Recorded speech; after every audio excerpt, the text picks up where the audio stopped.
Muy bien. ¿Cómo lo trata el fresquito? Está lindo, ¿ah? A algunos nos gusta esto. Bueno, hemos llegado al día para comenzar una nueva serie. Recuerde que no hay nada más importante que nos convoque que la palabra del Señor. La iglesia era convocada siempre en torno a la palabra, porque el Señor luego de resucitar y antes de ascender a los cielos, les dio un mandato. Les dijo a los discípulos: vayan y hagan más discípulos a todas las naciones, enseñándoles que guarden todas las cosas que yo les he mandado. Y eso es lo que estamos haciendo, enseñarle a los discípulos a que guardemos todas las cosas que Él nos mandó. Y hoy vamos a comenzar una serie conocida como el Sermón del Monte. Vamos a comenzar con la parte 1. Recuerde que estamos en un modo de predicación expositiva. Vamos a ir trabajando renglón por renglón, secuencialmente y ordenadamente. Acabamos de terminar la carta a los Efesios. Estuvimos 30 semanas y la verdad que fue muy enriquecedor. Y hoy vamos a hacer la introducción a lo que es conocido como las bienaventuranzas y más extendidamente el Sermón del Monte. Esas bienaventuranzas son 9, pero eso pertenece a un sermón más grande, que es todo lo que el Señor habló subiendo a esta montaña y hablando con sus discípulos. Pero tenemos que hacer una introducción siempre que vamos a compartir una porción de la Escritura, porque esa porción pertenece a un libro y ese libro pertenece a un testamento y ese testamento pertenece a una Biblia. Entonces siempre tenemos que explicar el contexto de lo que uno va a hablar, sobre todo en los tiempos peligrosos, que siempre han sido tiempos peligrosos, pero mientras más información hay, y hoy con las redes sociales, hay un peligro de que se tome un versículo y se le haga decir a la Biblia algo que la Biblia no está diciendo. Es por eso que, ¿cómo atacamos eso?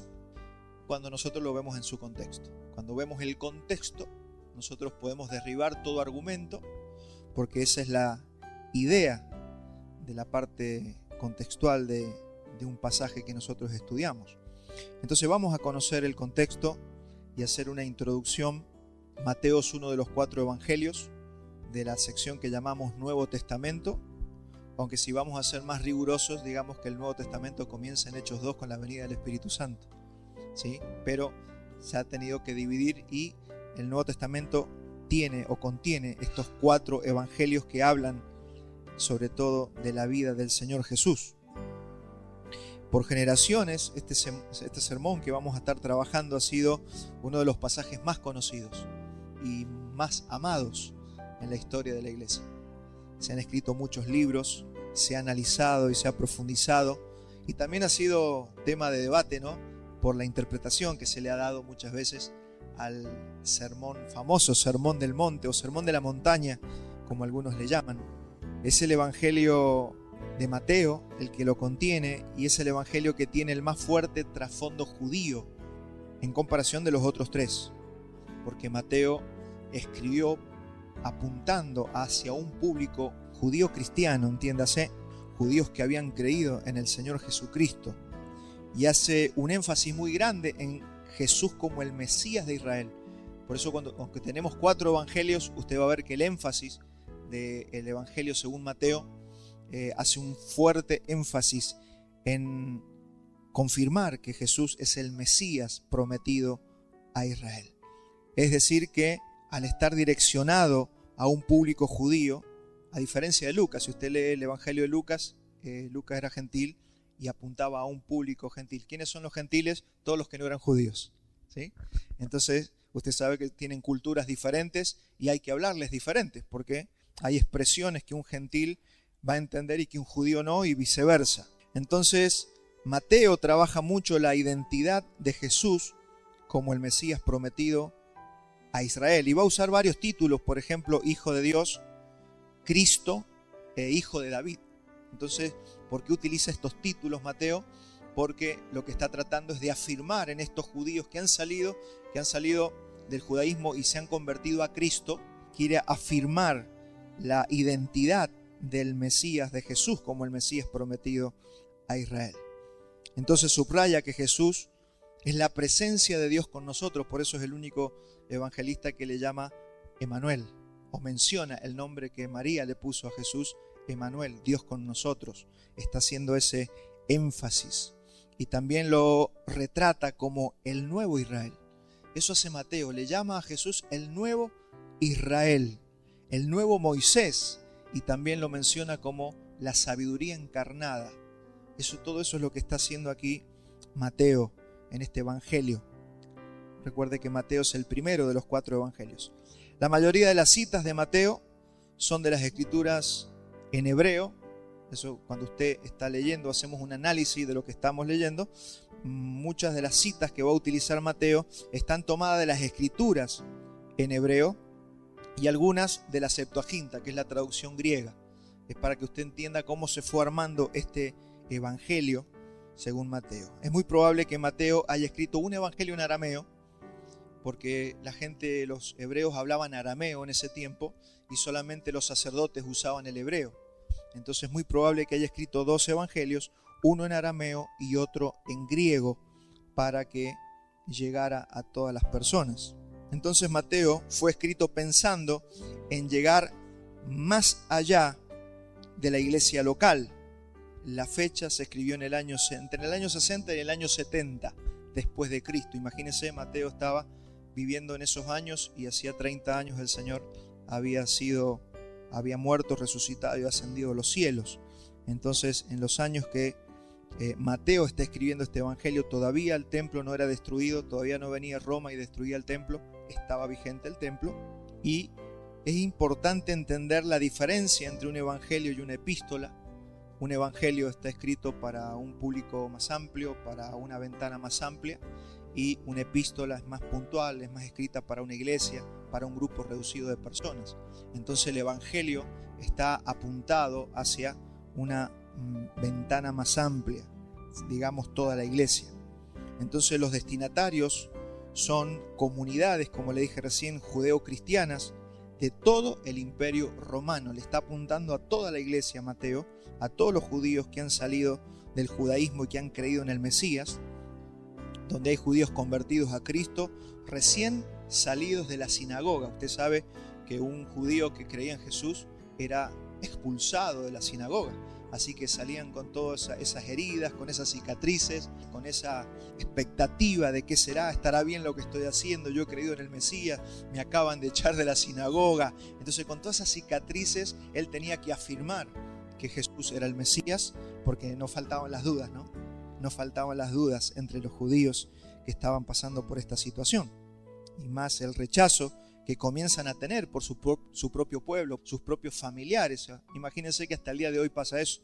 Si un judío llega a decir que ahora cree en Cristo, le bajan la persiana a los familiares, los parientes, el barrio donde vive. Entonces todo es muy traumático para un judío convertirse a Cristo, creer en Jesucristo.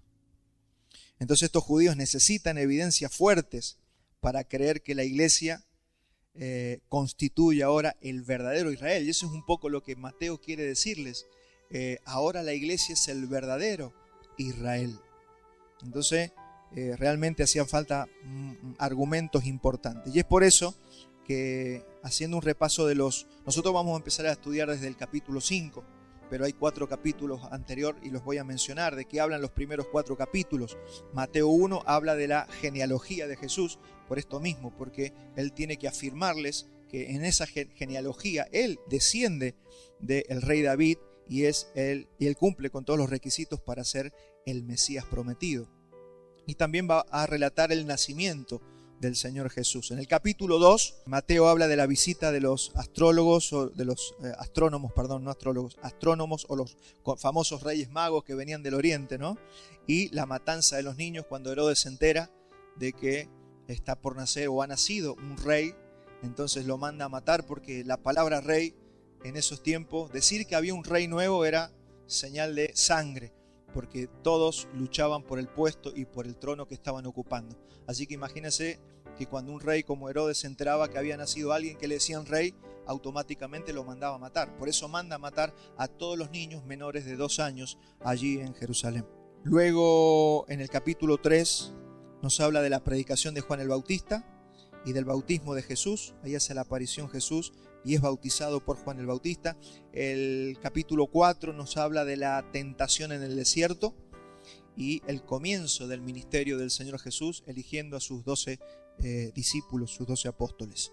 Y el capítulo 5, que es donde vamos a empezar a trabajar, que es donde se comienza, donde el Señor Jesús sube a una montaña, a un monte, lo siguen solamente los discípulos y Él comienza a hablar lo que vamos a trabajar en el capítulo 5. Comienzan las bienaventuranzas y este es el primer sermón o mensaje a sus discípulos. El sermón del monte no termina en Mateo 5:12 porque, como le dije recién, las bienaventuranzas son los primeros 9 puntos o versículos de este sermón, pero este sermón tiene 3 capítulos. Ocupa el capítulo 5, 6 y 7. Ahí está todo lo que Jesús le habló a sus discípulos. Entonces termina en el 7:27 y estas palabras de Jesús en algunas Biblias aparecen con color rojo. ¿Sí? Si usted tiene alguna versión, todas las palabras del Señor están en rojo. Bueno, eso es todo lo que el Señor dijo. Y vamos a leer Mateo 5, 1 hasta el 5:12. Dice así: viendo la multitud, subió al monte y sentándose vinieron a él sus discípulos. Observe que había una multitud, pero solo sus discípulos lo siguieron al monte. Y abriendo su boca les enseñaba diciendo: bienaventurados los pobres en espíritu, porque de ellos es el reino de los cielos. Bienaventurados los que lloran, porque ellos recibirán consolación. Bienaventurados los mansos, porque ellos recibirán la tierra por heredad. Bienaventurados los que tienen hambre y sed de justicia, porque ellos serán saciados. Bienaventurados los misericordiosos, porque ellos alcanzarán misericordia. Bienaventurados los de limpio corazón, porque ellos verán a Dios. Bienaventurados los pacificadores, porque ellos serán llamados hijos de Dios. Bienaventurados los que padecen persecución por causa de la justicia, porque de ellos es el reino de los cielos. Bienaventurados sois cuando por mi causa os vituperen y os persigan y digan toda clase de mal contra vosotros, mintiendo. Gozaos y alegraos, porque vuestro galardón es grande en los cielos, porque así persiguieron a los profetas que fueron antes que vosotros. Yo le voy a pedir que oremos juntos para que el Señor nos pueda revelar esto, porque si no es por su Espíritu Santo, no queremos entender nada con nuestra propia mente. Acompáñame, amado Padre, vamos a compartir tu palabra. Queremos entender lo que vos le hablaste a tus discípulos y nosotros queremos pedirte en esta mañana que nuestros ojos sean abiertos, que la asistencia de tu Espíritu Santo venga sobre nuestras vidas y que todos podamos comprender lo que vos quisiste decirnos como discípulos a través de estas palabras. Señor, abre nuestro entendimiento. Queremos verdaderamente ser tus discípulos.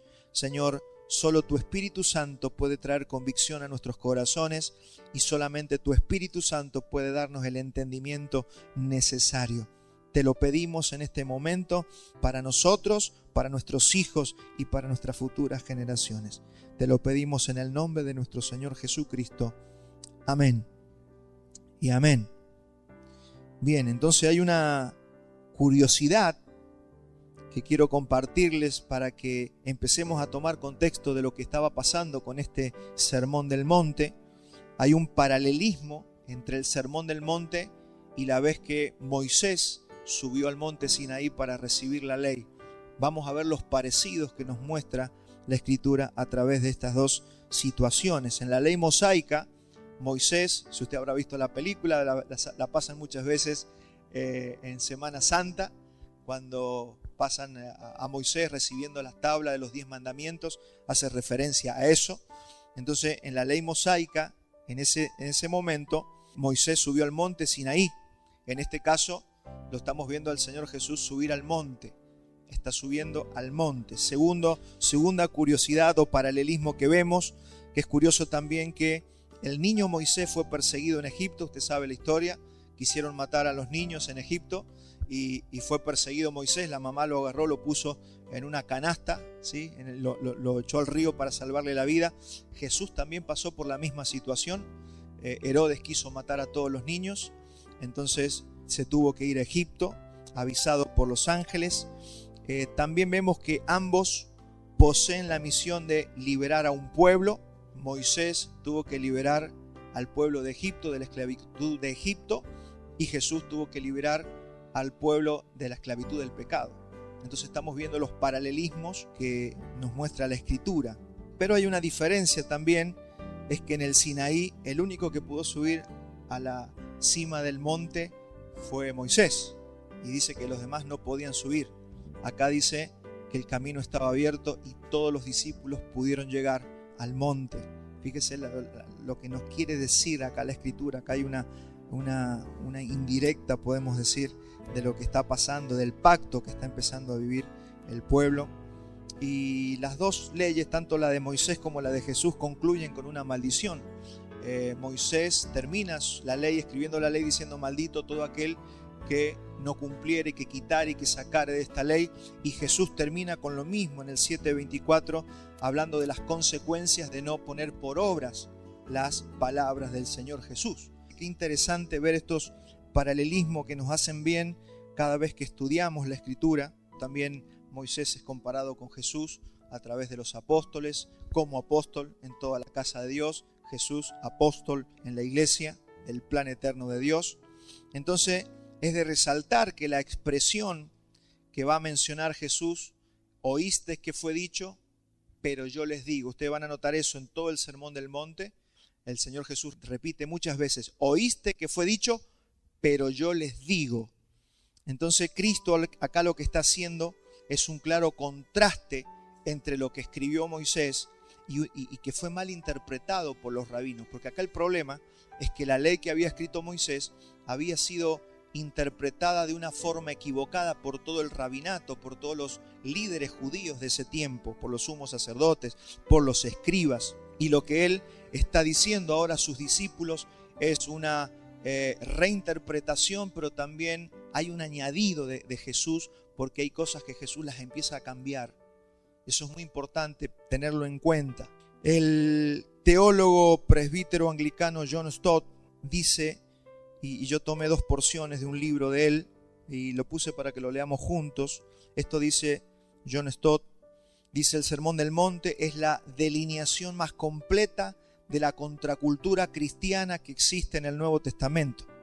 Aquí hay un sistema de valores cristianos, de normas éticas, de devoción religiosa, de actitud hacia el dinero, de aspiraciones, de estilo de vida y de relaciones del cristiano, y todo y cada uno de los cuales están totalmente en discordancia con los del mundo no cristiano. Por eso le llama contracultura, porque es una cultura diferente a la que se vive en este mundo.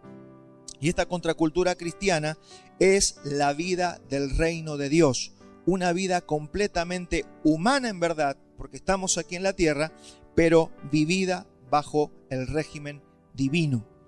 Otra porción que me pareció interesante de lo que Stott dice, y él insiste, retrata la conducta que Jesús esperaba de cada uno de sus discípulos, quienes son también así ciudadanos del reino de Dios. Por eso usted va a notar que se habla muchísimo del reino en este pasaje.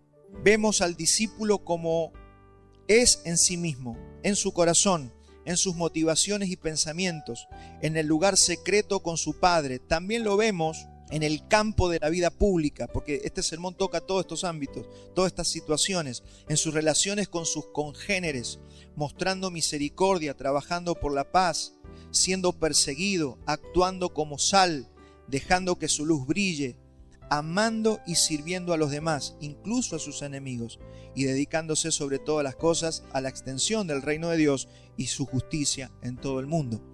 Entonces todo lo que vamos a estudiar en este Sermón del Monte tiene que ver con lo que se espera que nosotros vivamos y seamos. Cómo debe vivir alguien que se llama cristiano. Y como voy a afirmar más enseguida, hermano, no podemos decir que alguien que no quiera vivir o que no viva o no piense vivir de esta manera, no podemos llamarle cristiano, porque esta es la norma de un discípulo de Cristo.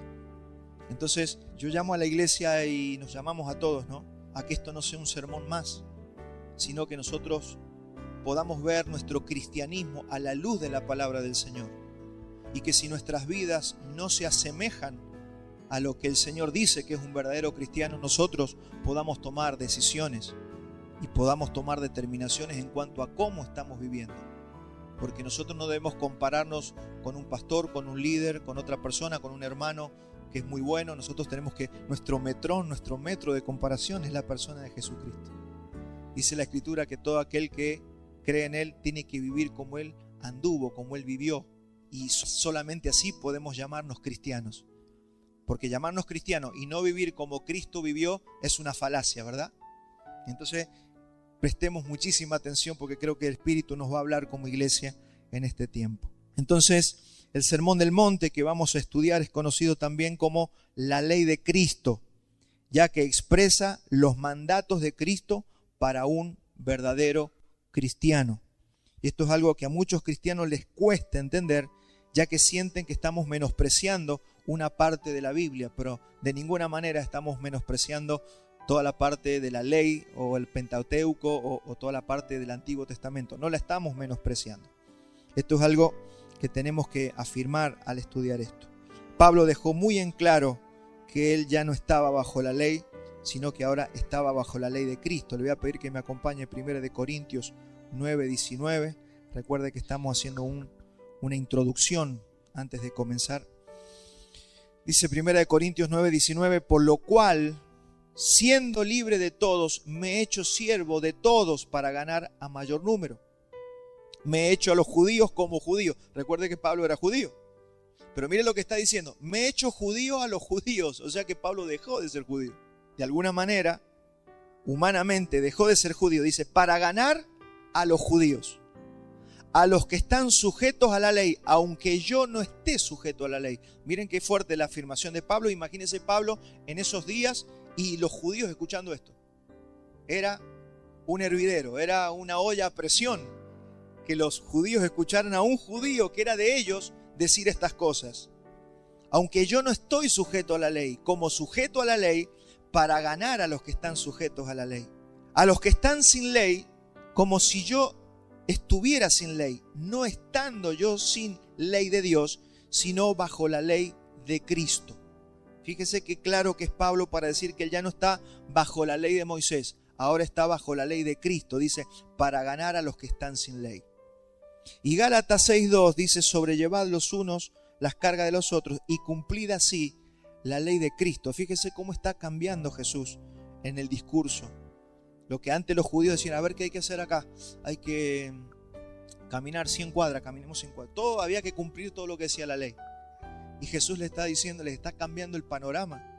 Le está diciendo, lleven la carga los unos de los otros, así pueden cumplir la ley de Cristo. Entonces ya no se trataba de una letra que había que cumplir, ahora se trataba de una vida que había que vivir. Y eso es lo que tiene que aprender la iglesia, porque podemos correr el riesgo de ser como los judíos de antaño, de estar buscando en la Biblia qué hay que cumplir y qué hay que hacer y pelearnos con todo el mundo. Así eran los judíos con los que Jesús se peleaba.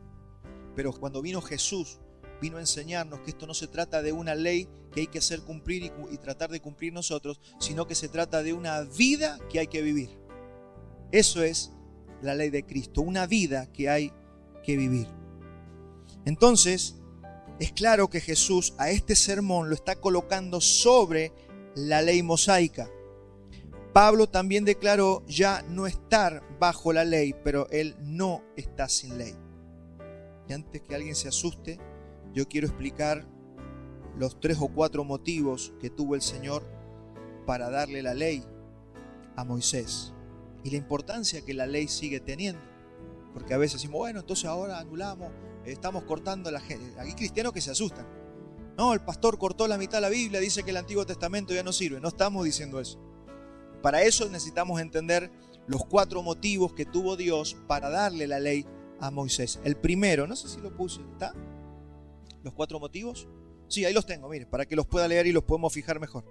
La ley de Moisés fue dada para revelar la santidad de Dios. Eso es uno de los motivos de para qué está la ley escrita ahora para nosotros. para revelar la santidad de Dios y hacernos conscientes del carácter de Dios. Usted, leyendo la ley de Dios, el Antiguo Testamento y todo lo que estaba en la ley, en lo que los judíos llaman la Torá, sirve para que nosotros tengamos comprensión de quién es Dios, cómo es su carácter y cómo es su moral. Segundo punto, la ley mosaica fue dada para exponer la pecaminosidad del hombre. Porque cuando nosotros nos comparamos con la ley perfecta de Dios, lo que empezamos a ver es que estamos llenos de pecado. Ese es uno de los motivos principales de la ley mosaica. Que nosotros veamos el pecado que tenemos, porque no alcanzamos a la estatura del varón perfecto. Recuerde que el único que pudo cumplir con la ley mosaica a la perfección fue Jesús. Jesús no pecó. Jesús cumplió la ley mosaica a la perfección. Y solamente Él puede decir que ha cumplido la ley. Tercero, también la ley fue dada para revelar la pauta de santidad requerida para aquellos que deseaban estar en comunión con un Dios santo.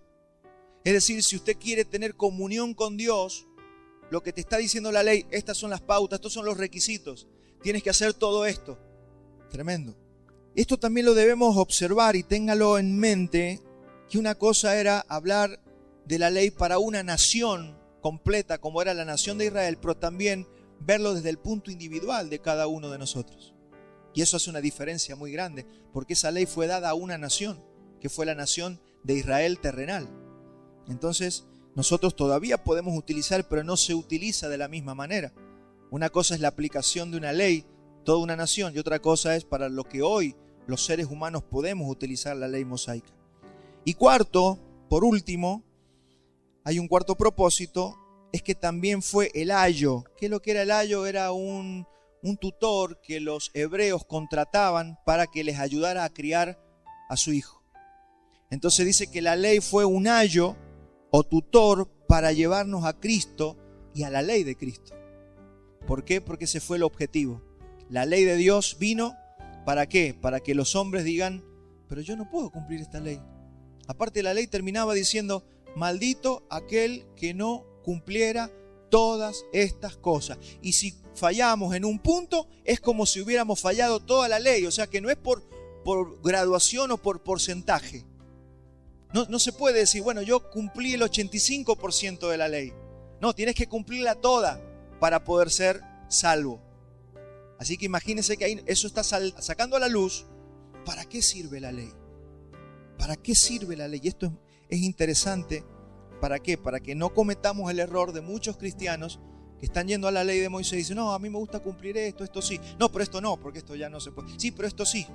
Algunos no comen sangre, no comen morcilla, pero se comen la manteca. Y ahí estaba prohibida la manteca, estaba prohibida la morcilla, la sangre, estaba prohibido un montón de cosas. Entonces es como que tienen una ley a la carta, ¿no? Y yo elijo cumplir este sí, este no. Yo guardo tal fiesta, pero esta fiesta no la... Es un lío agarrar la ley de Moisés y ponerse a ver qué es lo que tenemos que cumplir y qué no. Y ya lo vamos a ir aclarando a medida que pasemos y vayamos avanzando. Y todo cristiano que quiere estudiar la Biblia tiene que saber estas cosas, porque si no va a leer y se le va a hacer un lío y no va a comprender nada. Y esta pregunta no la hacemos solamente nosotros, también se la hizo Pablo. Pablo acá la va a hacer retóricamente, pero también es la pregunta que se hacían todos los judíos. Imagínense un judío que estaba acostumbrado a cumplir la ley, se convertía a Cristo, iba a una iglesia cristiana, todos judíos, sí, pero Pablo le decía, bueno, pero ahora no tenés que cumplir la ley. ¿Y para qué sirve la ley? Era la pregunta entonces. ¿Para qué la tenemos? Bueno, vamos a Gálatas 3:19. Mire la pregunta que se autohace aquí Pablo. Dice, entonces, ¿para qué sirve la ley? Y Pablo dice, fue añadida a causa de las transgresiones hasta que viniese la simiente. ¿A quién fue hecha la promesa? ¿Quién es la simiente a la que le hicieron la promesa? ¿Quién sabe? Jesús. Hasta que viniera la simiente. A Él le fueron hechas las promesas. A Jesús. ¿A quién fue hecha la promesa? Y fue ordenada por medio de ángeles en manos de un mediador, que fue Moisés. Eso fue la ley. Monte Sinaí. En 1 de Timoteo 1:8, Pablo sigue aclarando esto de la ley. Mire lo que va a decir aquí. Dice, pero sabemos que la ley es buena si uno la sabe usar. O sea, si la usa legítimamente. Conociendo esto, mire que esto es muy importante, la ley no fue dada para el justo. ¿Cuántos justos hay acá? Gente justificada, ¿hay aquí? Bueno, la ley no fue dada para usted. Tremendo. Pero pastor, si a mí... Sí, la podemos leer, pero no es para que usted la busque qué cumplir. Deme tiempo. Conociendo esto, que la ley no fue dada para el justo, sino para los transgresores y para los desobedientes, para los impíos, para los pecadores, para los irreverentes, para los profanos, para los parricidas, para los matricidas, para los homicidas, para los fornicarios, para los sodomitas, para los secuestradores, para los mentirosos y pérjuros y para cuanto se oponga a la sana doctrina. Para todos ellos actualmente sirve la ley. ¿Por qué? Porque usted puede tomar la ley y decir, mira, esta es la moral de Dios y vos estás viviendo como estás viviendo. Sos un secuestrador, la ley te condena. Imposible que tengas salvación y que entres al reino de Dios. Para eso es la ley.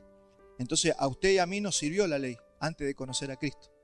Cuando no conocíamos a Cristo, nos abrían cualquier página de la Biblia y nos denunciaba. Éramos tremendos pecadores. Pero ahora que somos justificados en Cristo Jesús, hay una ley que el Señor Jesús va a hablar para nosotros. Sin embargo, acá Pablo dice, pero la ley sigue sirviendo para que usted la use legítimamente. Legítimamente, y para que no entremos en algún conflicto en el entendimiento. Entonces la ley, además de hacer para estos 4 puntos que recién le mencioné, está puesta no para los justos, sino para los pecadores. Es decir, que no es ni para usted ni para mí, sino para los pecadores de este mundo. Acompáñame a Gálatas 3:24. Dice, de manera que la ley ha sido nuestro ayo para llevarnos a Cristo a fin de que fuésemos justificados por la fe. Yo siempre digo que es la que nos pegó los empujones. La ley es ese ayo que te fue empujando para que vos reconocieras que necesitabas a Cristo. ¿Por qué? Porque Cristo la cumplió a la perfección. Y cuando cantamos el glorioso intercambio, cuando decimos que Él nos imputó su justicia, ¿qué es lo que estamos diciendo? Que esa ley perfecta que Él cumplió, me regaló su cumplimiento y por eso yo ahora entro al cielo. Usted no entra al cielo porque usted hace las cosas bien. De hecho, se va a seguir equivocando como yo todos los días.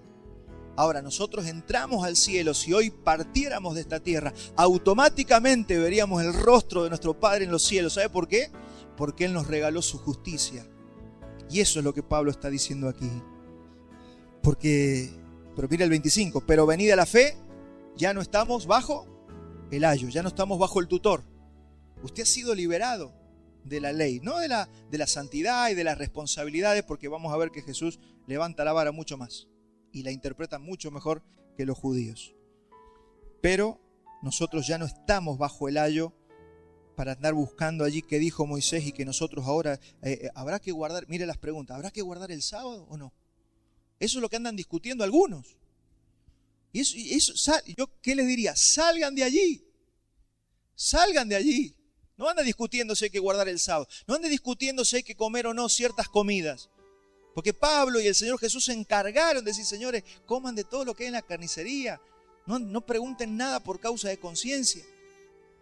No anden viendo si hay que guardar un día o guardar el otro. Para nosotros todos los días son en Cristo porque vivimos en Cristo. Todo es en Él, por Él y para Él. Y todos los días le corresponden a Él. Así que el lunes también es para el Señor. El martes del Señor. Todos los días son de Él. Aparte que esa ley es una ley rudimentaria. Palabra que, bueno, no, está en otros versículos, pero no los puse aquí. Entonces no utilice la ley mosaica para ver qué tiene que cumplir y qué no. Utilicémosla para conocer el carácter moral de Dios y tener una idea de su santidad, pero allí no están las reglas que tiene que cumplir la iglesia hoy. ¿Entonces sirve? Sí, para ciertas cosas. Por eso nos vamos a ahorrar un montón de problemas discutiendo sobre temas de la ley. Pablo se lo dijo a Tito, Tito 3:9. Pero evita las cuestiones necias y genealogías y contenciones y discusiones acerca de la ley, porque son vanas y sin provecho. Eso es lo que estaba aconsejando a sus discípulos y a la iglesia. No anden discutiendo. Es para perdición de los oyentes. No peleen, no discutan sobre la ley. Están perdiendo el tiempo. La ley revelada en el Sermón del Monte a los discípulos Es una ley que aquellos que la estaban oyendo les causó admiración. Vamos a hacer el énfasis en la ley de Cristo, en el Sermón del Monte, en las bienaventuranzas. Mateo 7:28 dice: y cuando terminó Jesús de hablar estas palabras, la gente se admiraba de su doctrina, pero a los líderes judíos les causaba fastidio. Imagínense que la ley que empieza a hablar Jesús aquí es tremendo, ¿no? Uno de los énfasis que sobresalen de la ley de Cristo es la mención del reino de Dios o reino de los cielos. ¿Por qué Jesús menciona el reino de Dios y el reino de los cielos? Porque en realidad usted sabe que los judíos estaban esperando un reino, un rey. Ellos querían que viniera un rey y los librara del yugo de Roma, porque ellos estaban siendo oprimidos. Los impuestos eran impagables. Era una opresión tremenda. A veces hasta eran perseguidos en su religión y no tenían libertad. Entonces cambiaba un emperador y era una lotería. Algunos, como pasó, profanaron el templo, no los dejaron ejercer su religión con libertad. Entonces ellos estaban esperando un rey, un libertador, un Mesías. Y aquí Mateo les tiene que hablar sobre el reino de Dios, pero también les habla sobre el reino de los cielos. ¿Por qué? Porque el reino que había sido prometido era un reino que ya estaba entre ellos, pero también al mismo tiempo era un reino que iba a venir. ¿Se acuerda que lo que decía Juan el Bautista cuando predicaba? Arrepentíos porque el reino de los cielos se ha acercado. Después Jesús les dijo: el reino de los cielos ya está entre vosotros y estará en vosotros. O sea que ese reino había llegado y ese reino se había metido en ellos. Ahora lo mismo que le pasa a usted y me pasa a mí es que ya estamos viviendo el reino en nuestro interior, pero el mundo no ve el reino, todavía no se ve visible. Entonces también hay una promesa de que ese reino un día será visible para todos los seres humanos, porque todo ojo le verá. Ahora hay que entender el contexto. ¿Por qué Mateo tiene que explicarle esto a los judíos? Ellos que estaban esperando un rey que los liberara, de repente les dice: no, pero el rey ya llegó. ¿Y a dónde está? Adentro tuyo. Tienes que aprender a que Él te gobierne. Él es tu rey ahora. Eso es el reino de Dios, y el reino de los cielos es sinónimo. No son dos cosas diferentes, es lo mismo. Pero tenían ellos que entenderlo. Entonces Mateo, recuerde que le está hablando a un público que viene con una mentalidad y una práctica de vida judía. El Sermón del Monte es la guía práctica y más clara que existe sobre cómo debe ser la vida de un cristiano. Así que si usted quiere saber qué espera el Señor de nosotros, vamos a tener que conocer el Sermón del Monte. Y vamos a utilizar la palabra cristiano por sobre creyentes o seguidores. Debemos recuperar la palabra cristiano, descartando toda imagen que se nos venga a la mente de un falso cristiano. O sea, porque si es cristiano, vive así. Si no vive así, no es cristiano, por más que se llame cristiano o se autoimponga el título cristiano. ¿Sí? Los cristianos tienen evidencia de que son cristianos. Usted no es un auto porque duerma en un garage. Usted no es una hamburguesa porque vaya a McDonald's. Usted no es un cristiano porque esté acá sentado en esta mañana. Que usted esté aquí es circunstancial. Pero usted es un cristiano porque usted vive conforme a las normas de los cristianos y a las evidencias que muestran a aquellos que han conocido a Cristo, que han recibido el Espíritu Santo y viven una vida cristiana.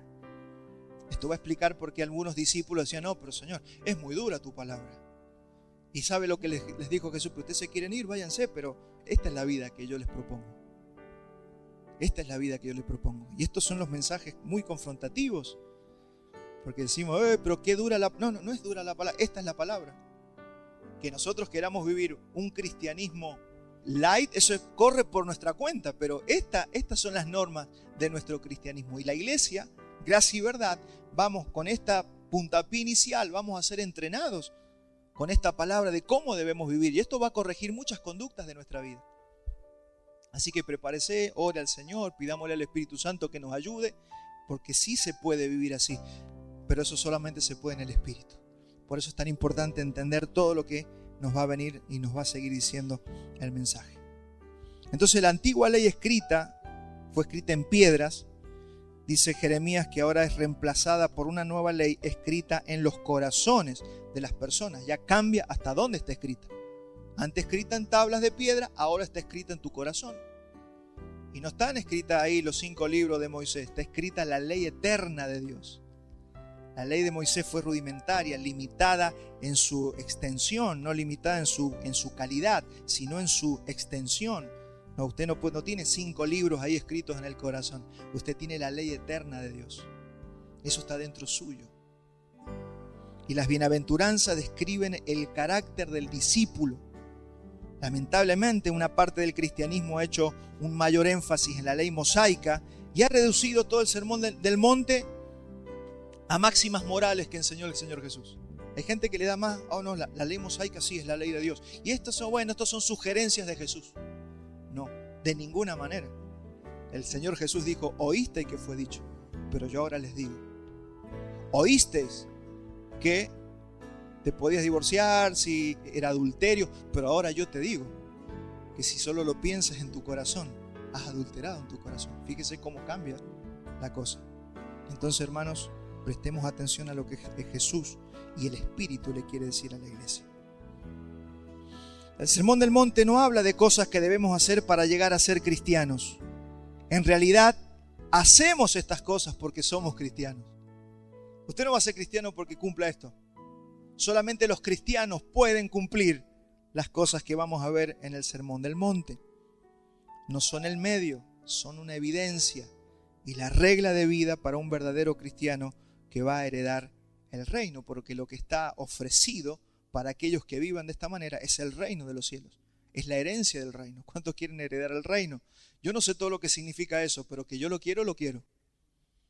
Yo no sé, pero dice la palabra que cosa que ojo no vio, ni oído yo, ni ha subido a corazón de hombre, son las cosas que Dios ha preparado para aquellos que le aman con amor inalterable.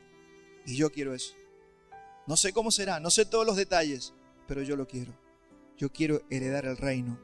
La base de todo lo que el Señor dice en el Sermón del Monte es un nuevo mandamiento. Acompáñame a Juan 13:34.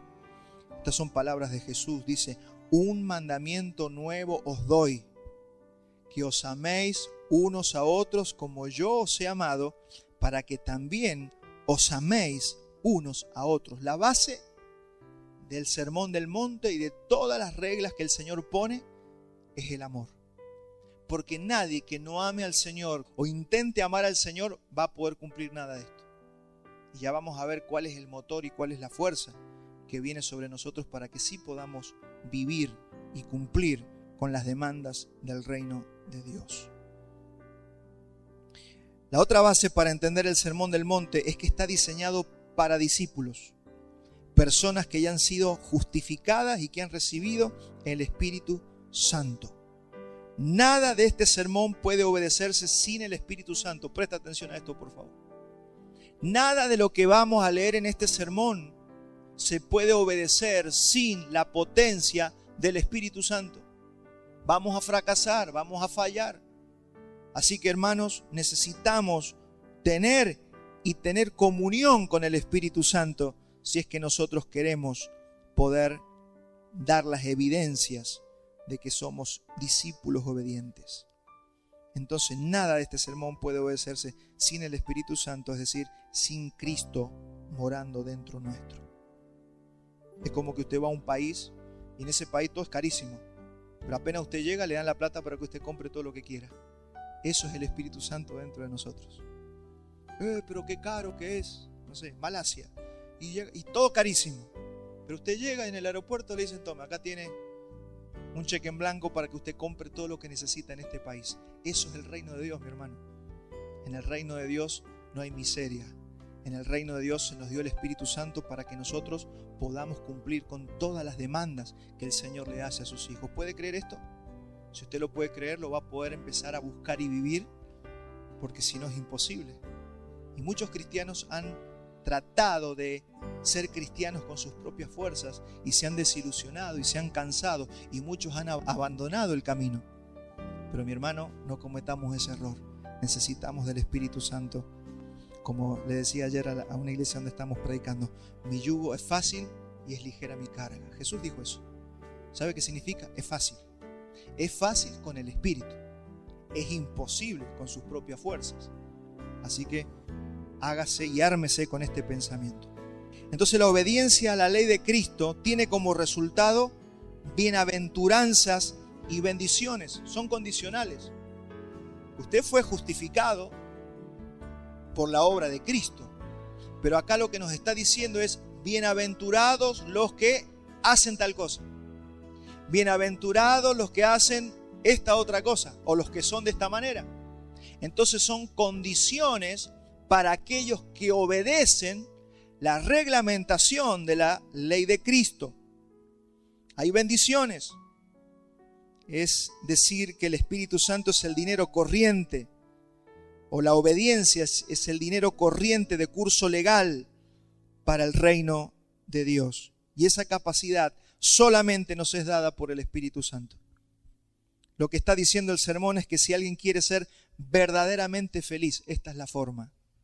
Todos nosotros buscamos la felicidad. Todos nosotros buscamos ser felices. ¿Y sabe qué significa bienaventurado? Dichoso. Feliz. Esa es la traducción del bienaventurado. Así que si usted quiere ser feliz, si usted quiere ser... Porque el reino está diseñado para que los hijos, los discípulos, seamos felices. No tenga miedo a eso. Yo sé que se abusa de esta palabra y ya la gente solamente busca la felicidad. No, pero buscad, por eso te dice, buscad primeramente el reino de Dios y todas las demás cosas van a venir. Por eso acá te está diciendo que si usted es de una determinada manera dentro del reino de Dios, entonces usted será dichoso, usted será bienaventurado, usted será feliz. Y eso no significa que no vamos a tener circunstancias de la vida, ¿sí? No está hablando de una vida sin sufrimiento, pero sí podemos tener una vida de gozo, incluso aquí en la tierra. Muchos de ustedes lo han experimentado o lo están experimentando.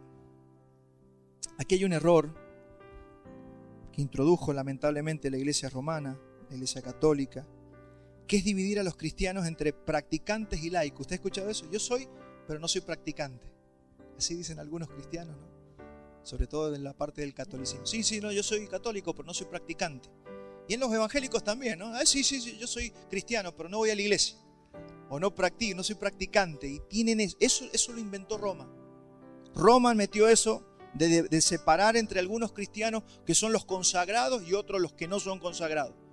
Eso es una falacia. Por eso, ¿qué hace Roma? Canoniza. A este lo canonizamos, a este lo llamamos santo a partir de ahora. Y los canonizan, ¿no? Porque una vez hicieron un milagro, porque una vez fueron mártires, ¿no? Y los canonizan y los ponen allá arriba. Entonces tenés los cristianos de primera y tenés los cristianos de segunda. Pero según Jesucristo esto no es así, de ninguna manera. Todos los que Él nos ha llamado, todos los que Él llamó, es para que vivan esta vida y para que heredemos el reino. Así que esto no tiene puerta de atrás. Si usted es un verdadero cristiano, va a estar diciendo amén, yo quiero eso. Si usted dice, no, yo no quiero eso, plantéese si usted es un verdadero cristiano o tiene que recibir a Cristo. Porque para eso fuimos llamados. Jesús dijo, de todos los que yo llamé, no voy a perder ninguno. Y a todos los voy a resucitar en el día postrero. Así que si hay una persona que está en contra del mensaje de Jesucristo, lo que está mostrando es que no tiene el Espíritu de Cristo. Cuando usted tiene el Espíritu de Cristo, usted quiere vivir estas cosas. Y hay que poner la mejilla y yo la pongo. Y hay que dejarse que todo lo que acá vamos a leer enseguida, que parece extremista porque hemos tenido una mala enseñanza, pero es lo normal para el reino de Dios. Esto tiene que ser lo normal, nuestra vida cotidiana. Tampoco es que algunos practican algunas cosas y otros como que eligen, ¿no? Bueno, pero yo soy bienaventurado porque soy pacificador. Bueno, pero el otro hermano es pobre en espíritu. Y pensamos que algunos cumplimos una y otros otra. No es así. Todos cumplimos todo. Todos cumplimos todo. Porque de eso se trata, de que todos alcancemos la estatura del varón perfecto. Aquel que cumplió todas estas cosas. Él tiene autoridad para decirte que lo cumplas porque Él lo cumplió primero y ahora te dio su espíritu para que vos lo puedas cumplir. Así que usted reciba esta enseñanza y junto al espíritu que usted tiene, usted va a poder vivir una vida cristiana victoriosa. Esa es la vida cristiana victoriosa. Aquella vida que tiene victoria sobre el pecado, que tiene victoria sobre el mal genio, que tiene victoria sobre la inmoralidad, que tiene victoria sobre la tristeza, la angustia y la depresión. Esa es la vida cristiana victoriosa. Y no estamos exagerando. Cristo quiere que usted viva una vida dichosa y bienaventurada. Vamos a ver algunas características para tener en cuenta. Tiene que ser el resultado de la gracia y no del esfuerzo humano. Por favor, entienda, porque si no, no va a poder entender. Por eso muchos descartan el Sermón del Monte. Porque ellos piensan que hay que cumplir esto ahora. Antes era la de Moisés, ahora hay que cumplir esto. No, pero tiene que ser el resultado de la gracia. ¿Qué es la gracia? Es la potencia que Él nos da para que nosotros podamos vivir una vida de santidad. Eso es gracia. Gracia es poder. También son el producto o fruto del Espíritu Santo. ¿Cuántos han leído el fruto del Espíritu? Bueno, es esto. Cuando usted vive una vida con el Espíritu Santo, por eso hay que tener comunión con el Espíritu Santo. Por eso hay que procurar vivir en santidad. Por eso hay que procurar enderezar nuestros pasos. Porque el Espíritu Santo es nuestro mejor amigo, es el que nos va a ayudar a poder vivir una vida en Cristo. Usted no puede vivir una vida en Cristo peleado o desconociendo o ignorando al Espíritu Santo. Cuando nosotros tenemos comunión con el Espíritu Santo, nos cuidamos hasta de lo que hablamos. Una simple murmuración que sale de mi boca contrista al Espíritu Santo. Entonces, con tal de que yo pueda vivir una vida en Cristo, me voy a callar. Yo sé que tengo ganas de hablar mal de Estelita, pero me voy a quedar callado. ¿Me entiende? Es así. Y si Estelita quiere hablar mal, se va a morder la lengua. Y nos vamos a cuidar de hablar mal los unos de los otros. ¿Por qué? Porque amamos al Espíritu Santo, porque amamos al Señor por sobre todas las cosas. Y esa es la vida que queremos vivir. ¿O prefieres un chisme? ¿O 15 minutos de pornografía y hipotecar todo lo que el Señor nos ha dado? Hermanos, pensemos un poquito en el peso que tienen estas palabras. Por lo tanto, es posible para todos nosotros. Es posible para todos nosotros. Y no es para algunos iluminados solamente. Es para todo creyente. El Evangelio fue escrito para todos sus discípulos. Abajo quedó una multitud simpatizante de Jesús, pero no eran discípulos. Todos los que llaman a Jesús son discípulos. Es por eso que usted tiene que reconfigurar su vida, si usted es un verdadero cristiano, en buscar cuál es el servicio que usted va a hacer para el Señor. No es cristiano. Alguien que diga que es cristiano y no sirve, no quiere servir al Señor. No es cristiano. El cristiano verdadero se prepara y si recién llega al Señor, como me pasó a mí, dijo, yo quiero servir al Señor. Sí, pero te tenés que preparar. Te tenés que preparar. No puedes ser un improvisado, que por eso hay tanta gente haciendo macanas por allí.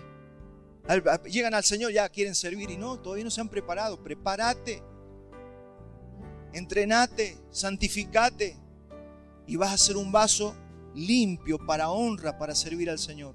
Pero todos fuimos llamados para servir a Dios. Todos. No es algunos. No es la doctrina nicolaíta que menciona Apocalipsis. Algunos sirven y los otros son el ovejerío. No, no es así. Eso lo inventó la religión. Y tampoco hay que tener cuidado de no confundir esto con algunos temperamentos naturales. Usted vio que hay gente que no conoce a Dios y es agua de tanque. Tranquilos. Y algunos dicen, no, pero este es más cristiano que los cristianos. No. Esos son talentos naturales. Hay gente que es así, pero por dentro va la procesión. Así que no va, ojo, hay que también tener discernimiento de lo que es una característica de la personalidad y lo que es el fruto del Espíritu. Eso es muy importante entenderlo.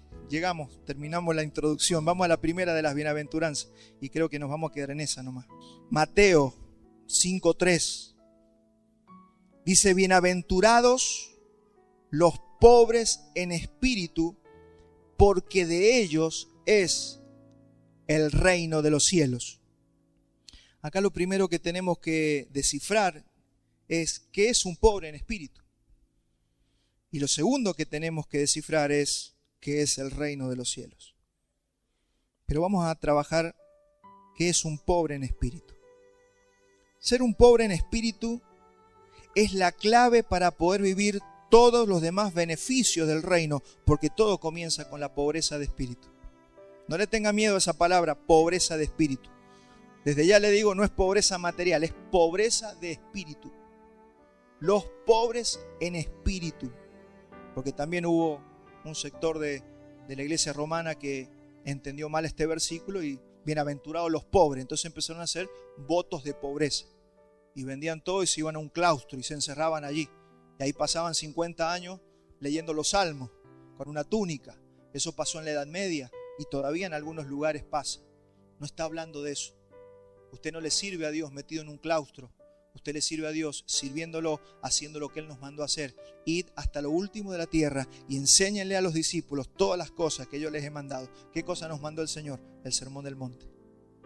Estas cosas hay que enseñarlas. Entonces, ser un pobre en espíritu es la clave para poder vivir todo lo demás. Todas las bendiciones que son consecuencias de esta. Entonces, no hay nadie en el reino de Dios que no sea pobre en espíritu. Solamente que habemos algunos que no reconocemos nuestra pobreza espiritual. Pero en el reino de Dios, todos son pobres en espíritu. Solo que hay algunos que todavía no se dan cuenta. ¿Qué es pobre en espíritu? Eso es lo que tenemos que descubrir en esta mañana. Esta pobreza se refiere a una incapacidad que necesitamos tener, o más bien reconocer. Usted espiritualmente no puede hacer nada. Si Cristo por su Espíritu Santo no lo hace en usted, usted no puede ni leer la Biblia, no puede orar, usted no puede amar a nadie. Sin el Espíritu Santo usted no puede hacer nada. ¿Qué dijo Jesús? Apartado de mí, nada pueden hacer. Sí, pero yo trabajo. Si usted lo está haciendo sin el Espíritu, le va a ir mal. Lo está haciendo con sus fuerzas.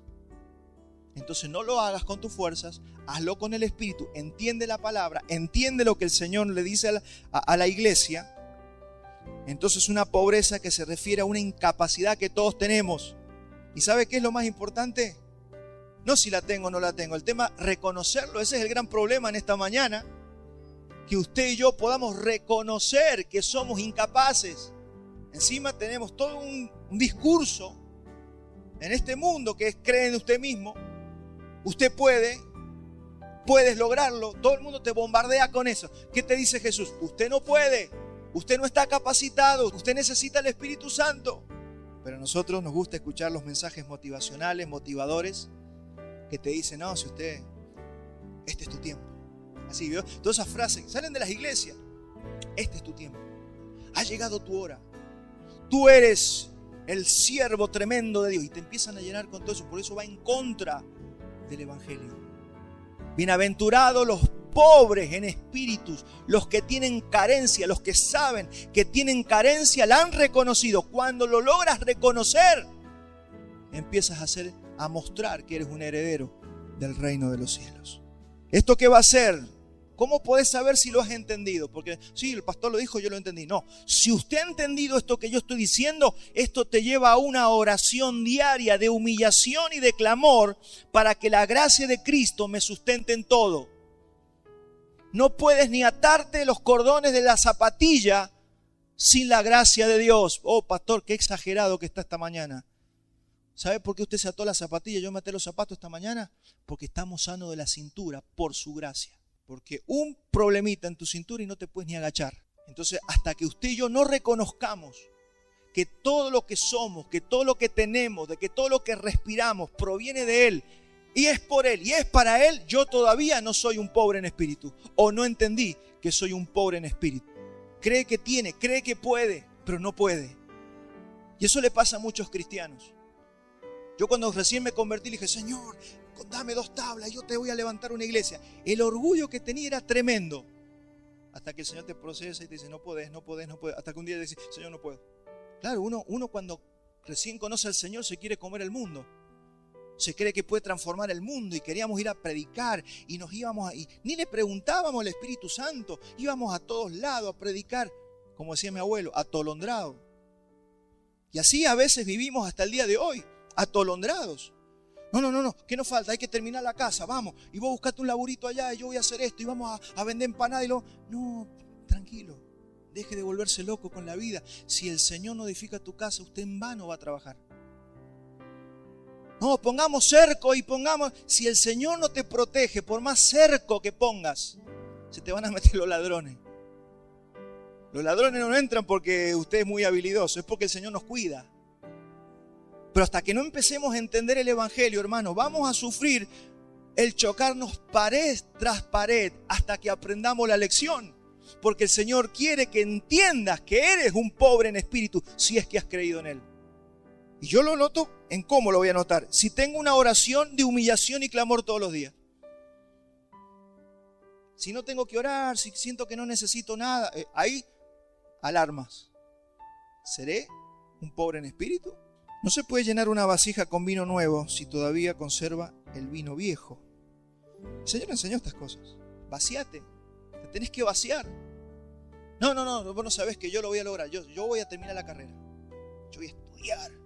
Así me pasa a mí ahora. Le digo, Señor, ayúdame, esto es muchísimo, no lo entiendo, ayúdame. Si vos no me ayudas, yo no puedo. Nosotros creemos que eso es retroceder. No, eso es adelantar. Ser más dependiente. Pasa que el mundo y gran parte del cristianismo mentiroso te predica un mensaje contrario. Pero hermanos, Jesús dijo, cuando ustedes sean como yo, no los va a querer nadie, ni los cristianos los van a querer. Porque la gente es como Roma, no quiere a la gente débil. Acá los que son idolatrados son los que se ven fuertes.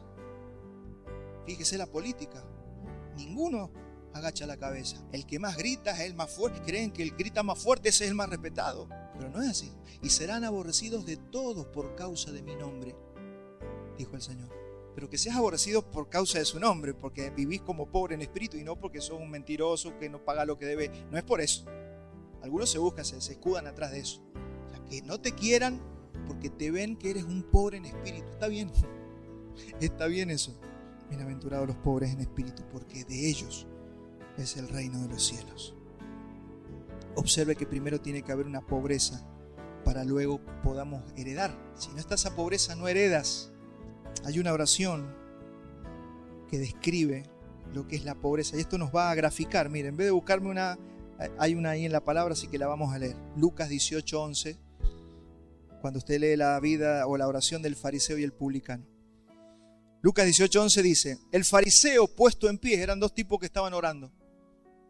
El fariseo puesto en pie oraba consigo mismo, y la Biblia lo desnuda, dice, oraba consigo mismo, ni Dios no lo estaba escuchando. Y oraba consigo mismo de esta manera, Dios, te doy gracias, porque yo no soy como los otros hombres, ladrones, injustos, adúlteros. Fíjese, no adulteraba, él no adulteraba. Él no era un injusto, pero se portaba bien, trataba de hacer las cosas bien. Pero gracias que yo no soy como los otros ladrones, injustos, adúlteros, ni aún como este publicano. Yo ayuno 2 veces por semana, doy diezmo de todo lo que gano. Y mire cómo oraba el otro, dice, mas el publicano estando lejos, no quería ni aún alzar los ojos al cielo, sino que se golpeaba el pecho diciendo, Dios, sé propicio de mí, pecador. ¿Y cuáles son las palabras del Señor Jesús? Os digo que éste descendió a su casa justificado antes que el otro, porque cualquiera que se enaltece será humillado, y el que se humilla será enaltecido. Hermanos, yo sé que tenemos todos una lucha con esto, porque hasta algunos ámbitos cristianos te están bombardeando con un mensaje de que vos tenés que ser más seguro de vos mismo, que vos tenés que ser así, vos tenés que tener una postura, que... Yo escuché a un pastor una vez, ¿no? Si alguien te dice algo cuando vas manejando, vos sacá la mano y también decile, no te dejes pisotear. Eso lo dicen en los ambientes eclesiásticos. Así que imagínense que es bombardeada la doctrina de Cristo. Así que tengamos cuidado, no nos comparemos con lo que dicen los pastores o no seamos como dicen los pastores que tenemos que ser. Por eso nos vamos a leer otra vez 30 pasajes de la Escritura. Tenemos que ver qué dice Cristo y cómo dice la palabra que yo tengo que ser. Es la condena propia de cualquier cosa que nosotros podamos hacer por nosotros mismos.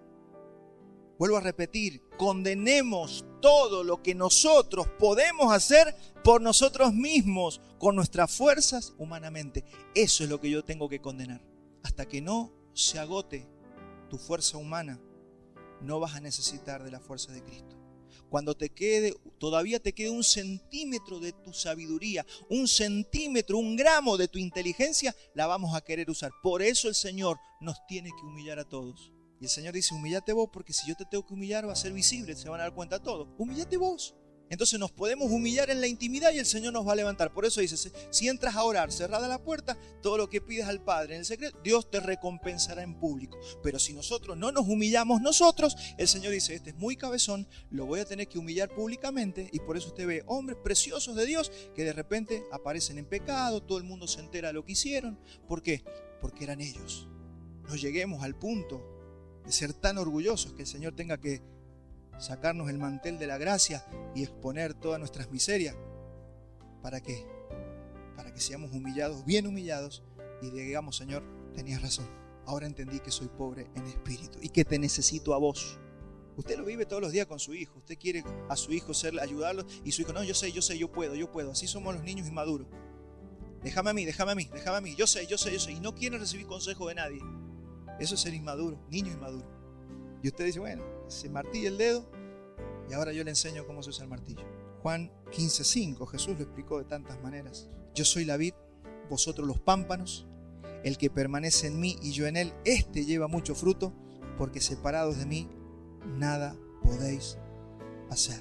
El pobre en espíritu es consciente de la necesidad que tiene de Cristo para todas las cosas. Ora por todo y para todo, y agradece por todo. Yo cuando ya perdemos ese ritmo de agradecer a Dios, ¿no? Es como que ya es obligación de Dios darnos todo. Así que ya ni agradecemos. Porque somos así, tenemos esa costumbre de acostumbrarnos a todo lo que tenemos. Igual que nos vaya a faltar, nos enojamos con el Señor. Eso es señal de que no estamos siendo pobres en espíritu. Tenga cuidado con los mensajes que escucha. Cree en ti mismo, tenés que ser seguro de vos mismo. Este mundo te dice que si vos querés prosperar, si querés hacer buenos negocios, si querés ser un buen vendedor, tenés que mostrarte confiado en vos mismo. Eso te enseña el mundo. Y no es que no estemos confiados, solamente que es estar confiado en Dios y no en nosotros mismos. Yo puedo ser un vendedor y mostrarme confiado, pero confiado en el Señor. El problema es cuando yo me creo que soy autosuficiente en mí mismo. Yo no tengo que ser tampoco un pusilánime frente a mi situación laboral y todo lo que yo hago. Pero esa confianza es la confianza en el Señor. No puede ser la confianza en mí mismo. Es tremendo, pero es diferente, es muy diferente. Confiar en mí mismo a confiar en el Señor. Pablo había entendido esto. Claro, por eso está tan distorsionado el evangelio en estos tiempos. Mire lo que era Pablo yendo a predicar a una iglesia. 1 Corintios 2:2.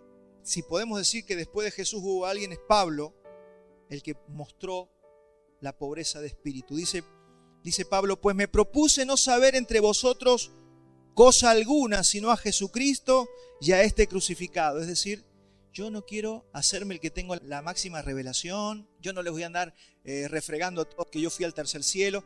Yo lo que voy a hacer va a ser predicar a Cristo y a este crucificado. Eso es lo que se propuso Pablo. Y estuve entre vosotros con debilidad y mucho temor y temblor. Compare eso con los líderes endiosados o celebridades que tenemos hoy en día, con una petulancia insoportable, y la gente piensa que eso es de Dios. Y estuve entre vosotros con debilidad y mucho temor y temblor. Y ni mi palabra ni mi predicación fue con palabras persuasivas de humana sabiduría, porque eso es lo que está abundando hoy. Pablo dice, no, yo no quiero persuadirte con palabras humanas, de humana sabiduría. Yo quiero que lo que te toque a vos sea el Espíritu Santo. Yo no necesito de humo ni de luces de colores para que la gente entienda la palabra. Es el Espíritu Santo el que revela la palabra cada día. Y usted y yo tenemos que ponernos de acuerdo. Ni yo persuadirlo a usted, ni usted dejarse persuadir. Porque esto no es con chistes y con historias y con relatos. Esto tiene que ser la palabra predicada y el Espíritu Santo redarguyendo, hasta que uno logra entender lo que la predicación está tratando de decirnos. Y ni mi palabra ni mi predicación fue con palabras persuasivas de humana sabiduría, sino con demostración del Espíritu y de poder. No es esa gente que se cae y tiembla, eso no es la demostración de poder. La demostración de poder es que vino la palabra, penetró en tu interior y cambiaste. Ese es el poder. Que antes estabas sumergido en el pecado y ahora saliste. Que has vencido sobre el pecado, que has vencido sobre el orgullo, que has vencido sobre la depresión, que has vencido sobre todo eso que viene a aplastar tu alma. Esa es la evidencia de que usted está en el Espíritu y en el poder de Dios.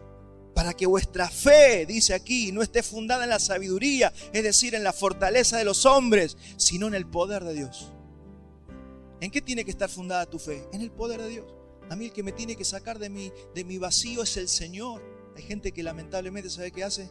Se acerca, y que no está mal en los primeros años, pero mi hermano, cuando usted ya tiene más de 5 o 10 años de creyente y usted necesita de un hombre, de una persona que lo saque adelante, usted está con un ídolo enfrente.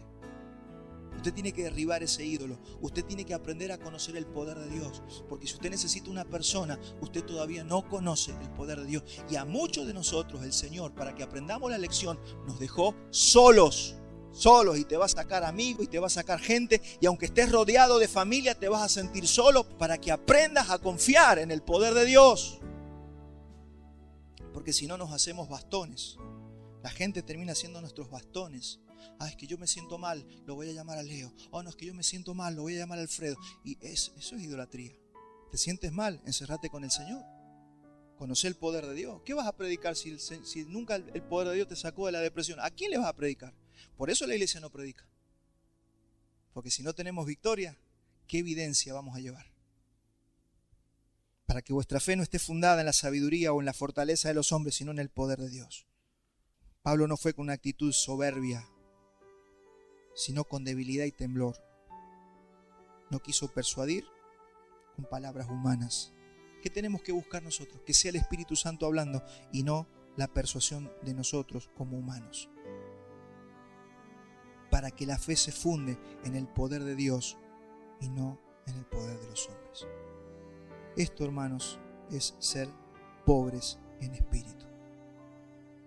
Es lo mismo que la palabra mendigo, porque se traduce mendigo, también es el mendigo. Usted sabe que los mendigos en la antigüedad se cubrían con una sábana y sacaban la mano, porque les daba vergüenza que el que le estaba dando les viera el rostro.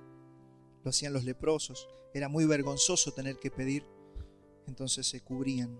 Y solamente cuando seamos mendigos espirituales. Por eso el que leímos recién que oraba, no se quería ni acercar a Dios. Dice: Señor, ten misericordia de mí, que soy pecador. Ser pobre en espíritu es estar en bancarrota y ser conscientes de ello. Es que podamos estar seguros que el reino de los cielos es para nosotros y lo queremos ganar haciéndonos morir a nosotros mismos, negándonos a nosotros mismos y viviendo una vida de esa manera. Hermanos, ninguno de nosotros que confíe un ápice en lo humano va a poder heredar el reino de Dios. El Señor pudo usar a Moisés porque Moisés fue pobre en espíritu. Éxodo 4:10. Entonces dijo Moisés a Jehová: ¡Ay, Señor! Nunca he sido hombre de fácil palabra, ni antes ni desde que tú hablas a tu siervo, porque soy tardo en el habla y torpe de lengua. Así era Moisés. Y el Señor dice: ¿a mí qué me importa? Si yo te mando, vas a decir ta, y va a pasar lo que yo te estoy mandando a decir. Pasa que vos te estás mirando vos. O sea, él todavía tenía que aprender esta cuestión de ser pobre en el espíritu. En Éxodo 4:12 le dice: ahora pues ve, y yo estaré con tu boca y te enseñaré lo que hayas de hablar. Claro, después se pasó. Después no quería hacer nada, no quería salir. No, pero manda otro. Y se enojó el Señor con Moisés.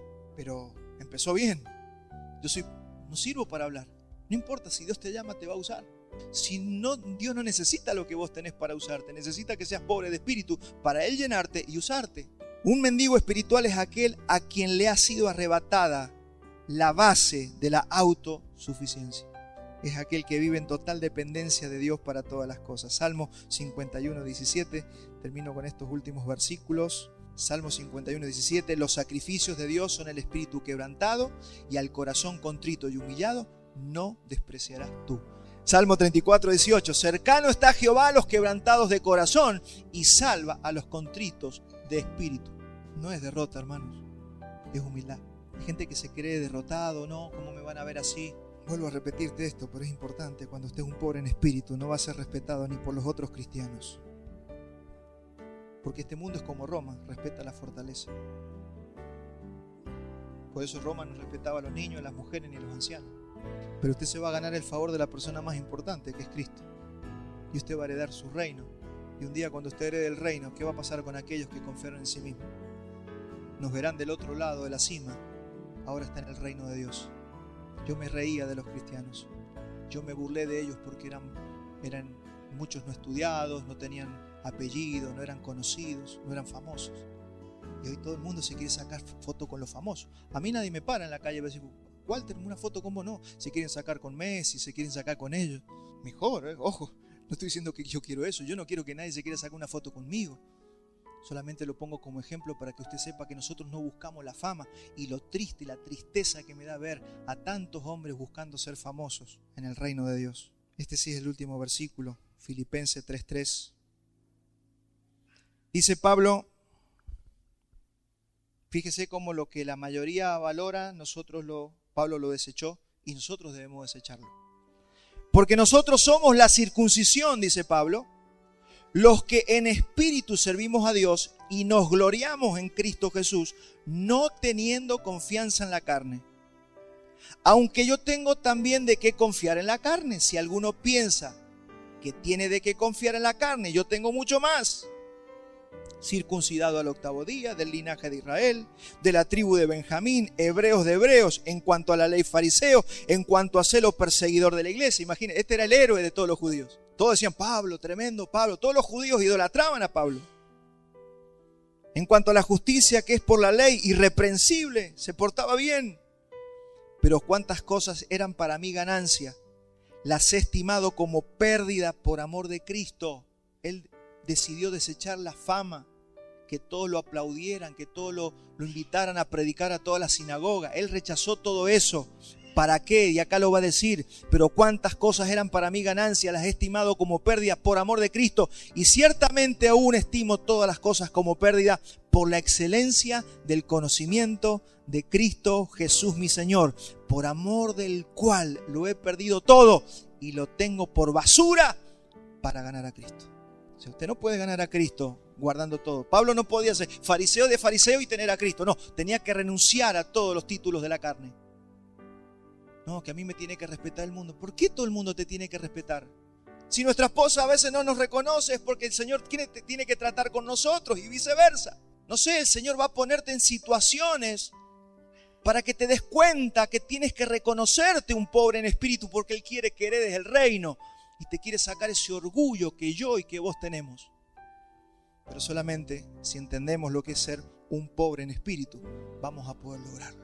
Entender que somos pobres en espíritu es nuestra meta como cristianos y como puntapié inicial para después continuar con este sermón maravilloso que el Señor Jesús habló, que es la ley de Cristo y que a nosotros nos va a direccionar en nuestra vida cristiana. Amén. Póngase de pie. Vamos a terminar aquí.